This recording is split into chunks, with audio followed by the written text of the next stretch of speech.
भाइयों और बहनों, चीन ने हिंदुस्तान के शस्त्रहीन सैनिकों की हत्या करके एक बहुत बड़ा अपराध किया है।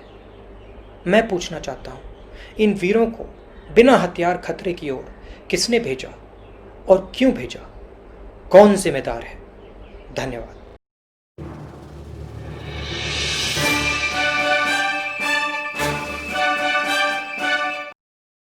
दोस्तों नमस्कार, मैं मनोज कुमार शर्मा एक बार फिर आपके बीच में उन गड्ढों को खोदता हुआ, जो गड्ढे भारतीय जनता पार्टी के प्रधानमंत्री छोड़ जाते हैं, वो नालायक लोग छोड़ जाते हैं जो अपने आप को देश प्रेमी बोलते हैं और देश प्रेमी होने के नाम पर देश के साथ गद्दारी करते हैं।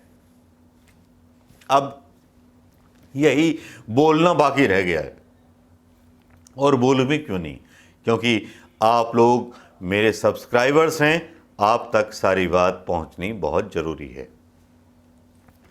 दोस्तों, आज बात करेंगे राहुल गांधी जी के एक ट्वीट की। उनके दो आक्रामक ट्वीट आए थे। एक में उन्होंने बोला था कि चाइना की इतनी हिम्मत कैसे हुई कि हमारे सैनिक मार दिए। आज का ट्वीट जो है ज्यादा चर्चा में आ गया जब राहुल गांधी ने सवाल उठाए कि निहत्थे सैनिक क्यों भेजे गए थे, और निहत्थे सैनिक भेजने के बदले जवाब आता है सरकार का कि सेना के पास तो हथियार रहते हैं। ये तो सबको पता है कि सेना के पास हथियार रहते हैं, और पूरा गोदी मीडिया इस प्रचार में लगा हुआ था, सरकार का सरकारी वकील बनकर। इसको जरा भी शर्म नहीं था, बेशर्म मीडिया शहीदों की शहादत पर, और बेशर्म प्रधानमंत्री जिसको शहीदों को नाम लेते हुए भी शर्म आती है, वो बोलते हैं मरते मारते मर गए। यार, इस बात पे शर्म होनी चाहिए। लेकिन बात करेंगे राहुल गांधी की उस ट्वीट की जिसमें उन्होंने सवाल पूछा सरकार से, जिसका जवाब बिल्कुल नहीं आया, जवाब दिया भी नहीं गया। जवाब इसलिए भी नहीं दिया जाता कि राहुल गांधी जब जवाब पूछते हैं तो मिर्ची लग जाती है गवर्नमेंट को। चीन के हालात अभी तक नहीं सुधरे हैं, न चीन पर कोई जानकारी दी गई है, लेकिन यहाँ अब भी मीडिया अपनी तरह से भ्रामक जानकारियाँ भेज रहा है। कभी अमेरिका की आई हुई न्यूज़ों को सच बताता है, कभी अमेरिका से आई हुई न्यूज़ों को झूठ बताता है। अब सच और झूठ क्या है ये समझ में नहीं आता कि लोग कितने मारे गए चीन में और क्या हुआ।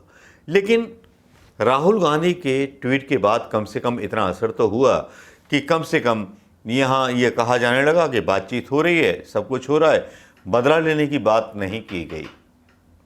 प्रधानमंत्री अपनी दाढ़ी और मूंछ के साथ आकर के बयान दे गए, लेकिन बदले की बात नहीं हुई।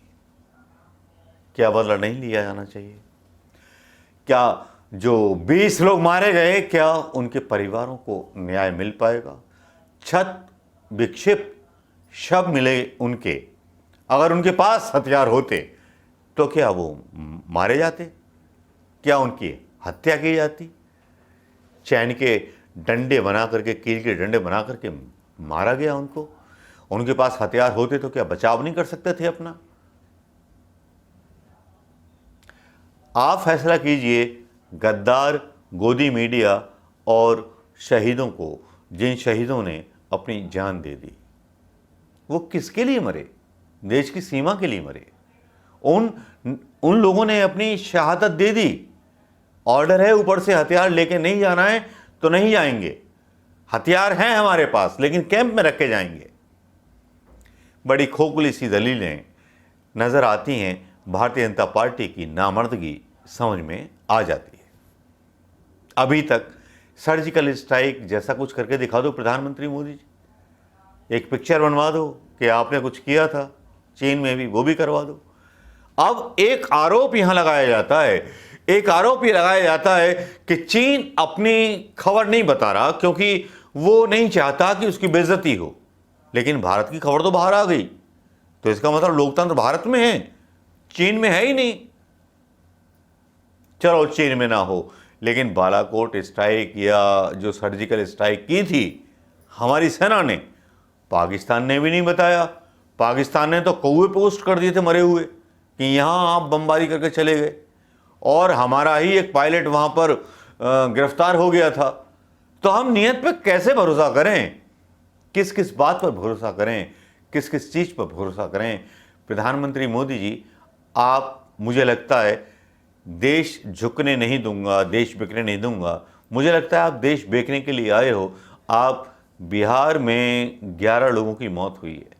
आप केवल बिहार चुनाव लड़ने के लिए क्रांति कर देते हैं, बहुत बड़ी क्रांति, और वो क्रांति ऐसी होती है कि उसमें लोगों की लाशें जल जाती हैं। पुलवामा अटैक होता है, उसमें भी लोग मारे जाते हैं, आप उसका पूरा श्रेय लेते हैं। लेकिन चीन के खिलाफ एक बार सर्जिकल स्ट्राइक करके दिखाइए, जनाबे आला, तब समझेंगे। और राहुल गांधी का बयान अपनी जगह अडिग था, गुस्से में था। जो उन्होंने बोला वो यहां डाल रहा हूं, वो देख लीजिएगा। उन्होंने सवाल सिर्फ इतना पूछा है कि निहत्थे क्यों भेजे गए, किसके कहने पे भेजे गए।